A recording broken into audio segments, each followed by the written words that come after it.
Ladies and gentlemen, welcome to Wood.Work.LIFE. I am some random bearded dude, and you can call me whatever the hell you want. Anyways, we're gonna jump into looking at how to install breadboard ends on a table. Not just how, but why, and what exactly are they? So let's jump right into it.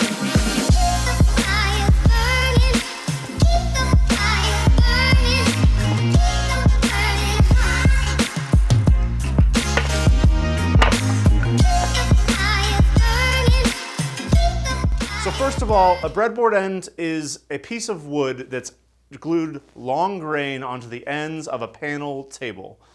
That panel table is made up of several different pieces of grain that's running the length of the table, and these are running perpendicular to that grain. So that's what they are. So why would you use a breadboard end? A breadboard end is used so that it will keep the table flat, so it resists the forces of the long grain of the wood from curling. Now, if you look at the grain of the wood on a table, running the length of the table, it's going to be as if you peeled the outside layer of a tree off.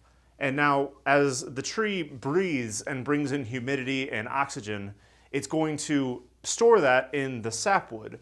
You'll see it as the lighter rings between the darker rings on your table. So what happens is as the seasons get more or less humid, your table is more prone to curl in or curl out. Now this is usually due to layers of what used to be sapwood expanding a lot faster than layers that used to be bark. Now the wood wants to return back to its natural state, so it also depends on where it came from on the tree, whether it curls in versus curls out, and this is why you want to be aware of grain orientation. This is also why quarter-sawn lumber is so much more stable than flat-sawn lumber. The breadboard ends are installed on there to resist that. Now, the breadboard ends need to be installed a very particular way so that as the wood, which will continue to expand and contract, the breadboard ends are installed such that they won't cause the table to break at the seams. You need to install a little bit of wiggle room in the end of that breadboard. And the reason you do that is the wood is much more apt to expand width-wise than it is going to be lengthwise. So let's say we have 4 10-inch planks, such as the table that I'm building here. If you look at those, over the course of time, those can expand probably up to about 1/8 of an inch. Now this is old growth wood, so it's going to be a little bit more stable, but it's always good to factor in just a little bit of wiggle room. I usually factor in, based on the species, between 1/8 of an inch and 1/4 of an inch. 1/4 of an inch would be like pine, 1/8 of an inch or less would be like a tighter grained hardwood like walnuts or like older growth woods, oak, things like that. So now that we've shown kind of why and what a breadboard end is, let's look at how you do one. So a breadboard end is a very challenging process to kind of wrap your head around, but it is a very simple joint to build. It's basically a wide mortise and tenon, and there's many ways you can give yourself a lot of wiggle room.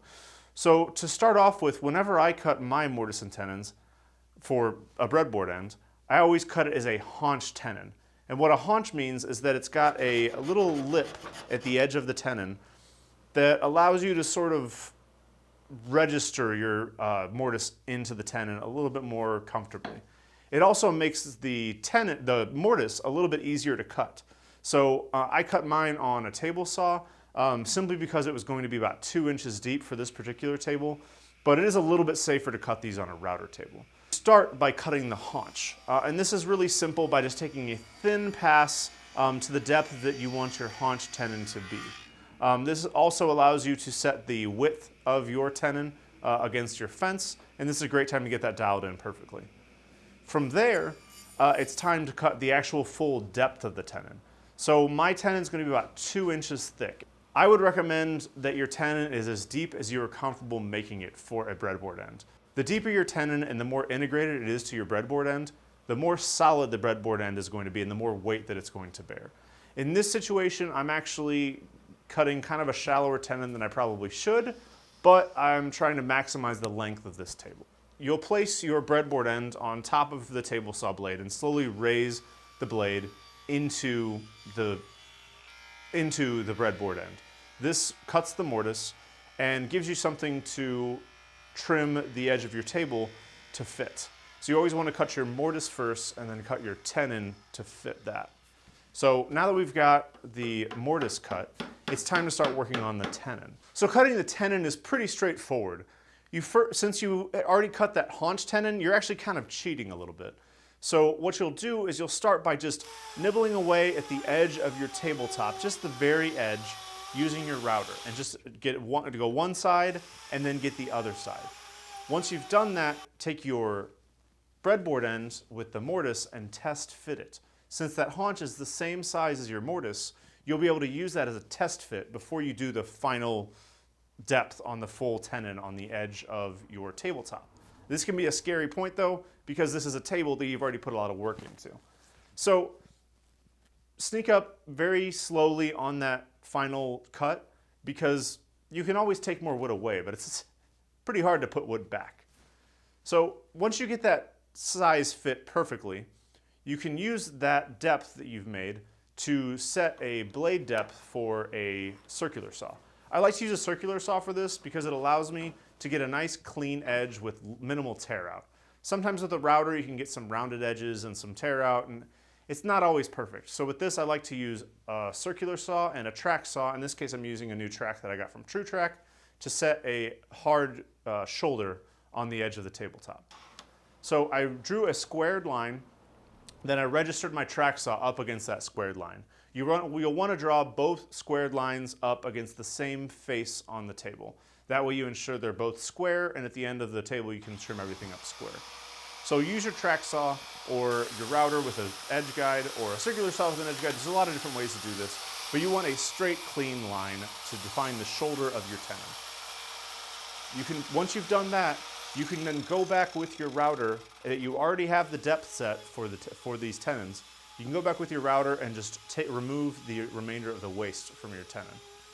After you've removed the waste, you have a full tenon, but it is recommended to remove a little bit of that bulk. I remove the edges of the haunches in this situation, but since it was such a thin tabletop, I didn't actually end up cutting out the waste in between. You could remove a lot more of the waste than I did in this situation, and it wouldn't really affect the strength of a joint if the wood was thick enough. And my tenon was only about 1/4 of an inch, so I tried to preserve as much of that material as I could.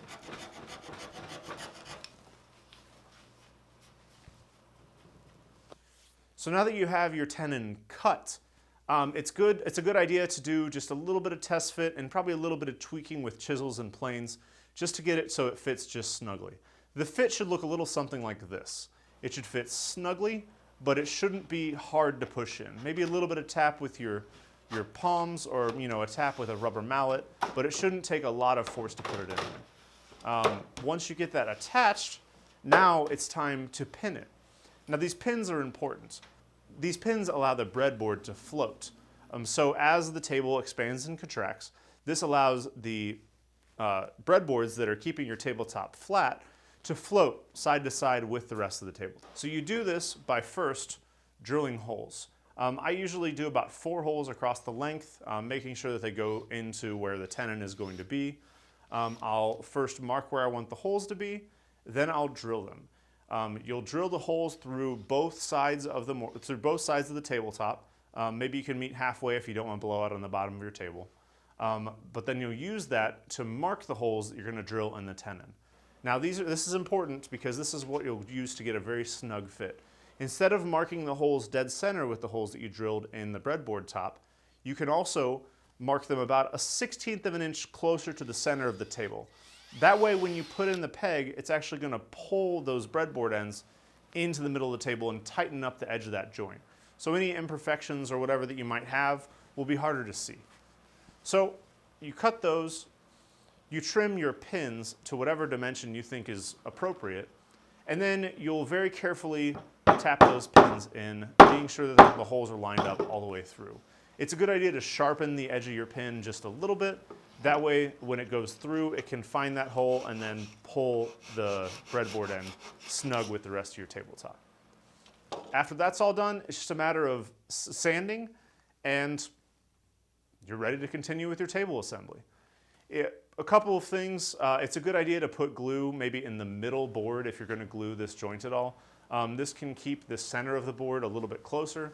That'll keep the edges of the board from getting too far out of line. Now, the joint will not always be perfect. As the seasons change, it will expand and contract kind of unpredictably.